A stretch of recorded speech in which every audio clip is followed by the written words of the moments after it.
Good morning everyone. Crop production में हम लोगों ने इससे पहले 2 स्टेप हम लोग पढ़ चुके हैं। मेनली हम लोग एग्रीकल्चर में 5 स्टेप पढ़ रहे थे। तो उन 5 स्टेप्स में हमने पहले 2 स्टेप्स में प्लगिंग हम पढ़ चुके थे, जिसमें प्लगिंग और लेवलिंग था। सेकेंड में शोइंग ऑफ सीड था, जिसमें हम लोग स्केटरिंग करके या फिर ड्रिलिंग के थ्रू जो सो खेती कर रहे थे। वहां पे हम लोग सीड सोन कर रहे थे, सीड को लगा रहे थे। अब उसके बाद हम लोग बात करते हैं मेन्यूर एंड फर्टिलाइजर की। मेन्यूर एंड फर्टिलाइजर का मतलब सिंपल ही होता है, जो खाद वगैरह हम लोग जो खेतों में डालते हैं। तो ये फर्टिलाइजर्स का परफेक्ट ये न्यूट्रिएंट्स एडेड करता है सॉइल में, जिसके थ्रू अगर हम बात करें मेन्यूर एंड फर्टिलाइजर की, तो ये मेनली सॉइल में फर्टिलाइजर को ऐड करता है, और जिससे कि हमारा जो फॉर्म हो, जो भी हमारा खेत हो, वो काफी ज्यादा फर्टिलाइज हो, वो काफी अच्छे से उसमें जो भी हम फसल लगाते हैं, जो भी क्रॉप देते हैं, उनकी प्रोडक्टिविटी काफी अच्छी हो। तो इसके लिए अगर हम बात करें फॉलोइंग की, तो कंटिन्यूअस अगर हम फॉलोइंग की बात करते हैं, तो फॉलोइंग एक ऐसा प्रोसेस है, अगर हम खेती करते हैं तो कंटिन्यू फार्मिंग करने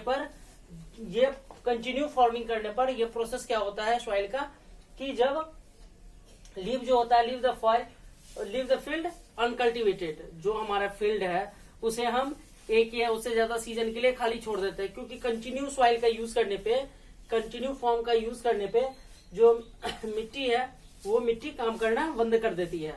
इसके बाद बात करते हैं मेन्यूर की, तो इसलिए हम लोग सॉइल को जब अनकल्टिवेटेड छोड़ देंगे तो इससे जो उसकी प्रोडक्टिविटी है वो रीगेन हो जाएगी, और वो फिर से अच्छे से क्रॉप प्रोडक्शन होना शुरू हो जाएगा। इसके बाद हम बात करते हैं मेन्यूर की। मेन्यूर ये एक ऑर्गेनिक सब्सटेंस है। अगर हम अभी तक बात कर रहे थे मेन्यूर और फर्टिलाइजर एक साथ, तो मेन्यूर जो मेनली है वो एक ऑर्गेनिक सब्सटेंस है। ऑर्गेनिक मतलब जिसमें और कार्बन प्रेजेंट हो। तो जो ऑर्गेनिक जो एनिमल और प्लांट्स वगैरह से प्राप्त होते हैं, तो ये एक ऑर्गेनिक सब्सटेंस है जो प्लांट और एनिमल के डिकम्पोज होने से, जैसे हम लोग देखते हैं प्लांट्स डिकम्पोज होते हैं, एनिमल डिकम्पोज होते हैं, कोई भी जानवर डेड हो गया तो उनके डिकम्पोज होने पर जो सॉइल जो भी मिट्टी में मिल जाते हैं, तो उनकी बॉडी से जो न्यूट्रिएंट्स प्रेजेंट होते हैं वो सॉइल में मिल जाते हैं, और ये मेन्यूर बनाते हैं। इसके अलावा ये मेनली अगर बात करें तो 3 टाइप्स के होते हैं। इन 3 टाइप्स में फर्स्ट है हमारा फॉर्म यार्ड मेन्यूर जो होता है, मेनली फॉर्म यार्ड मेन्यूर जो कंसिस्ट होता है, ये एनिमल डंग्स या लीव्स या फिर और भी बहुत सारे urine and other form yard things. Other form yard things का मतलब हो गया जो भी खेतों में जो थिंग्स होते हैं, सामान होते हैं, वो जब मिट्टी में मिलते हैं तो उन्हें हम लोग फॉर्म यार्ड मेन्यूर कहते हैं।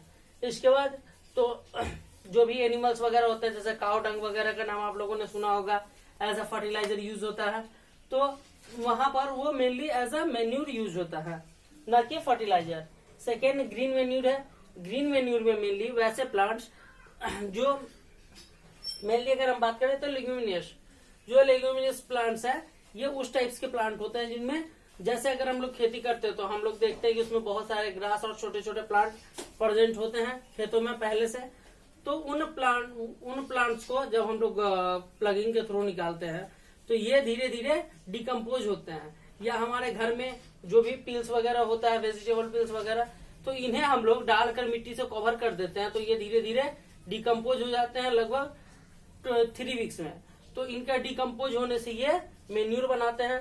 फिर इन मेन्यूर की इन्हें हम लोग ग्रीन मेन्यूर कहते हैं। थर्ड आता है हमारा compost. Compost mainly it is obtained by decomposition of plant and animal, जो मेनली प्लांट और एनिमल के डिकम्पोज होने से जो बनता है उसे हम लोग कंपोस्ट कहते हैं। कोई भी प्लांट या एनिमल जब डिकम्पोज हो जाता है पूरी तरह, तो उनसे जो भी मेन्यूर बनता है हमारा, उसे हम लोग कंपोस्ट कहते हैं। इसके बाद बात करें मेन्यूर की, इसके एडवांटेज क्या क्या है, तो ये चूंकि एक ऑर्गेनिक सब्सटेंस है, तो इससे कोई भी हमारे जो फॉर्म है उस पर कोई भी बैड इफेक्ट नहीं पड़ सकता। तो ये हमारे सॉइल की जो टेक्सचर है उन्हें इंक्रीज करता है, इंप्रूवमेंट लाता है, इससे जो हमारी फसल है वो अच्छे से ग्रोथ करती है। इसके अलावा जो सॉइल की कैपेसिटी है वो उसे उनकी कैपेसिटी को कंटिन्यूअस इंक्रीज करेगा। क्यों? क्योंकि जब सॉइल में हम लोग मेन्यूर मिक्सअप करेंगे तो ये सॉइल की ग्रोथ को डेवलप करेगा। नेक्स्ट है it increase the number of soil friendly microbes. Soil friendly microbes का मतलब हो गया जो भी फंगी है, बैक्टीरिया है, या फिर अर्थवर्म है, रेडवर्म है, इन सब चीजों को ये कंटिन्यू इंक्रीज करेगा। तो इन सब के इंक्रीज करने से ये सॉइल की फर्टिलिटी को बढ़ाते हैं, सॉइल की जो न्यूट्रिएंट्स लेवल है उन्हें इंक्रीज करते हैं। इसके बाद हम बात करते हैं it make the soil porous.